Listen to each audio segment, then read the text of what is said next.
Chers collègues, nous voudrions revenir en quelques mots sur la politique de la qualité de vie au travail,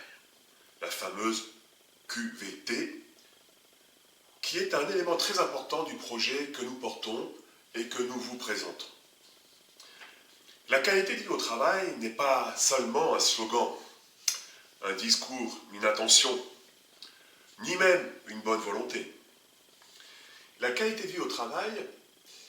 est une démarche transversale, une philosophie, une conception du vivre ensemble, qui recherche la performance collective grâce au bien-être individuel, une ambiance qui donne l'envie de travailler ensemble, le sentiment du travail bien fait, de telle sorte que chaque personne puisse se sentir utile et reconnue,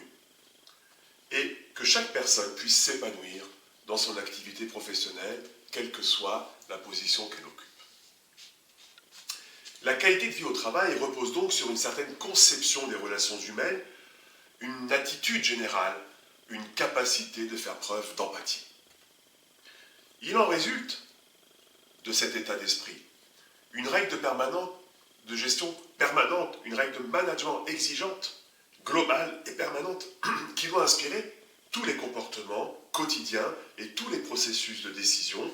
guider les procédures de concertation, analyser et anticiper les difficultés qui en résulteront, favoriser l'explication au lieu de la verticalité, favoriser le qualitatif au lieu du quantitatif, écouter et respecter les expressions de tous.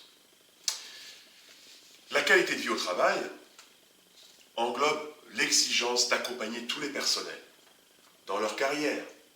par exemple pour leur évaluation, pour leur demande de formation qualifiante, pour leur démarche d'avancement, pour leur projet de recherche, afin de leur ouvrir des perspectives d'évolution et d'épanouissement professionnel stimulantes. La qualité de vie au travail implique de ne pas laisser des collègues en souffrance, parce que des services ou des équipes, par exemple, sont en situation de sous-effectif, ce qui crée des tensions, une surcharge de travail, du stress inhumain, tous ces maux qui génèrent des malaises et des effets pervers. La qualité de vie au travail, chers collègues, exige encore une communication adaptée et pédagogique, en vue, toujours, d'avoir le souci d'éclairer les enjeux et les contraintes, de fixer des horizons, de mieux faire comprendre et accepter les décisions qui peuvent parfois être difficiles. Ce qui est important, c'est d'avoir une culture commune, une direction partagée.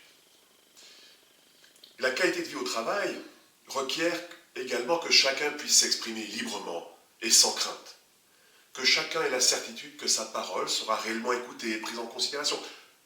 que nos idées et nos différences, y compris nos opinions divergentes, sont considérées comme des richesses qui méritent tout autant l'intérêt.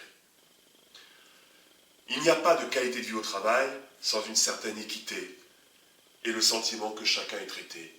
selon ses mérites. Il n'y a pas de qualité de vie au travail sans une reconnaissance méritée du travail réalisé, des efforts accomplis, des sacrifices consentis. Il n'y a pas de qualité de vie au travail sans des lieux de rencontre et de convivialité, des espaces d'échange où parfois émergent les meilleures idées. Il n'y a pas de qualité de vie au travail quand domine la souffrance, la frustration, le sentiment d'injustice. Il n'y a pas de qualité de vie au travail lorsqu'il n'y a pas de sincérité dans les relations, lorsqu'il n'y a pas de confiance dans les consultations. Si la main droite ignore ce que fait la main gauche, si la main gauche s'époumonne à réparer les dégâts que provoque la main droite. Sinon, la qualité de vie au travail demeure un trompe-l'œil, une incantation creuse sans aucun relief. C'est dans cet esprit, chers collègues, que nous voulons instituer